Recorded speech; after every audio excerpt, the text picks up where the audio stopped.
Every summer across the old Slavic lands, storms would break after long stretches of drought, and for centuries people had an explanation for exactly why. It wasn't weather, it was a fight. A god of thunder chasing something that had stolen from him all the way across the sky. Welcome to Unwritten, where we tell the stories that never quite made it into a book because no one ever wrote them down in full. Today, we're covering the essential Slavic pantheon. Two gods locked in an endless war, and two goddesses who never stopped shaping the world underneath it. Let's start with what we actually have. The Primary Chronicle, the oldest surviving record of the early Eastern Slavic state, names a handful of gods that Prince Vladimir set up in Kiev around the year 980.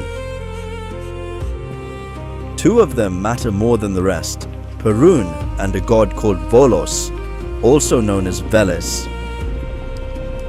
Perun is described as the ruling god, a god of war and thunder, the one who punished broken oaths with death in battle.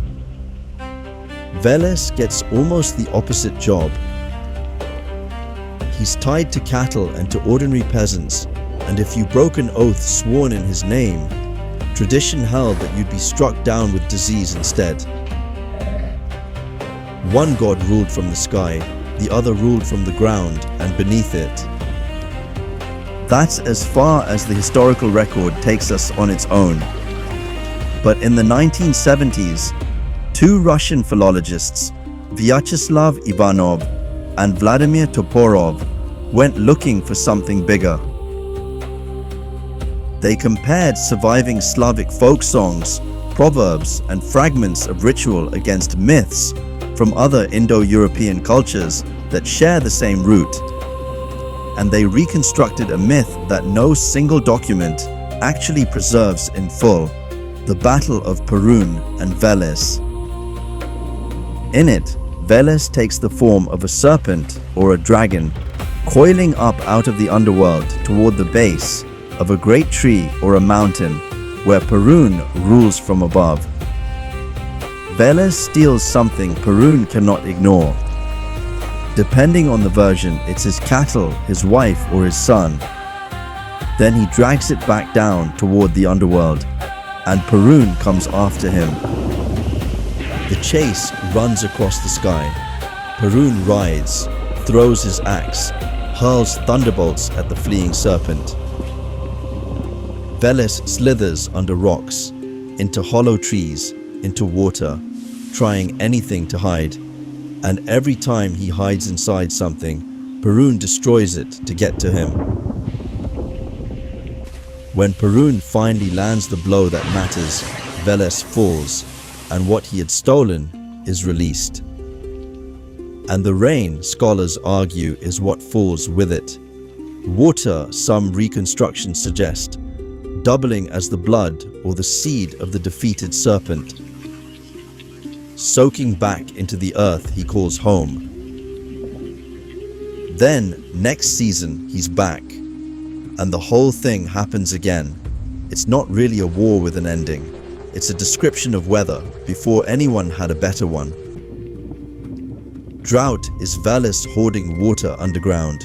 Thunder is Perun trying to take it back. Rain is Perun winning for now. Here's the detail that gets skipped in a lot of retellings. Perun and Veles aren't the only names in that Kievan pantheon from 980.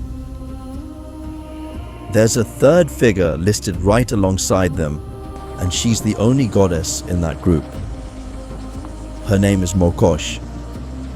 Mokosh is tied to the earth itself and to fertility, but her portfolio is more specific than goddess of nature.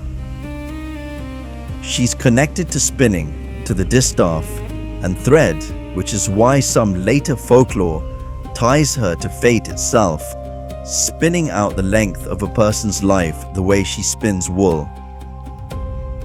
She's also, more practically, a protector of women specifically, childbirth, domestic work, the parts of daily survival that rarely make it into a chronicle, written by men recording the deeds of princes and war gods.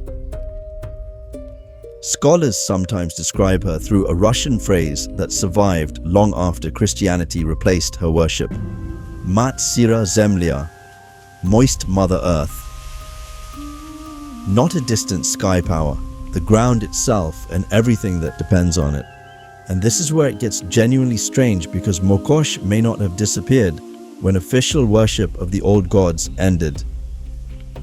Some scholars, including historian Joanna Hubbs, argue that she didn't vanish. She changed shape and kept living in folklore under a completely different name, Baba Yaga. On the surface, that sounds like a stretch. Baba Yaga is the witch in the hut that stands on chicken legs, deep in the forest, the one who might eat you or might help you depending on the story and depending on you. But look at what she actually does across the tales collected by the 19th century folklorist Alexander Afanasyev. She lives at the edge of the forest, the boundary between the human world and everything else. Travelers who reach her hut are tested. The weak or the dishonest, she devours. The resourceful, the ones who answer her questions correctly or complete her impossible tasks, she rewards, sometimes with exactly the tool they need to finish their journey. That's not a random monster. That's a guardian of a threshold, deciding who deserves to pass through it, tied to the deep earth and the wild edge of the world. Exactly where you'd expect an old earth goddess to end up, once nobody was building her a shrine anymore. So here's what the essential Slavic pantheon actually gives you: a sky god and an underworld god, locked in a fight that never really ends, because the fight is the weather itself. And underneath both of them, a goddess of the earth who never got her own war, because she didn't need one. She just kept spinning, and when official memory of her stopped, she moved into a story about a hut in the woods instead, still guarding the same threshold she always had. None of this survives as scripture. There's no single surviving text that lays it out the way we just did. It survives in fragments, a line in a medieval chronicle, folk songs collected centuries later, and fairy tales told to children long after anyone stopped calling Baba Yaga a goddess out loud. That's the whole premise of this channel. The story was never fully written down, so we're the ones piecing it back together.